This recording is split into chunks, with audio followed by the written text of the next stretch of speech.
Matauhan kayo. Pokwang binanata ng fans ni Fiang Smith, pati si Malia nadadamay na sa pangungutya. Mainit na namang usapin sa showbiz ang patuloy na girian sa pagitan ng aktres-komedyanteng si Pokwang at ng mga tagahanga ni Fiang Smith matapos maglabas ng panibagong saloobin si Pokwang sa social media.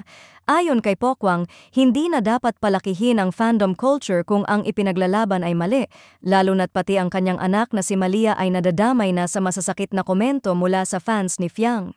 Yung mga fans ni Fiang na pati ang anak ko pinaparinggan at wini-wish ng masama, matauhan kayo. Hindi yan magandang ehemplo. Huwag niyong i-justify ang masamang asal ng iniidolo niyo.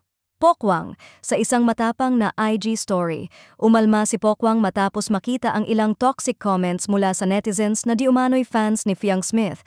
Ilan sa mga ito ay tila nagpaparinig at nagpaparatang na ginagamit ni Pokwang ang kanyang anak upang makakuha ng simpatya at pansin. Nakakaawa naman yang anak mo, ginagawang content. Sana lumaking hindi bitter gaya ng nanay niya. Para kay Pokwang, hindi na ito simpleng showbiz banggaan, kundi personal na pambabastos, lalo na kung bata na ang nadadamay. Hindi naman nagpatalo ang ilang fans ni Fiang. Ayon sa kanila, masyado raw pinapalaki ni Pokwang ang mga komento at tila siya pa ang nauuna sa patama. Di porket ina ka, immune ka na sa criticism. Pinapalaki mo lang, Pokwang, lahat na lang gustong gawing issue.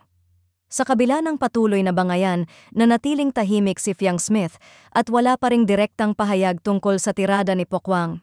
Ilan sa kanyang supporters ang nagsasabing hindi na dapat patulan ang mga issue at pinipilit ipresenta si Fiang bilang misunderstood but not malicious. Ngunit sa pananahimik na ito, lalo lang lumalaki ang tensyon at maraming netizens ang nagsasabing kailangang magsalita si Fiang para matigil ang away ng mga supporters.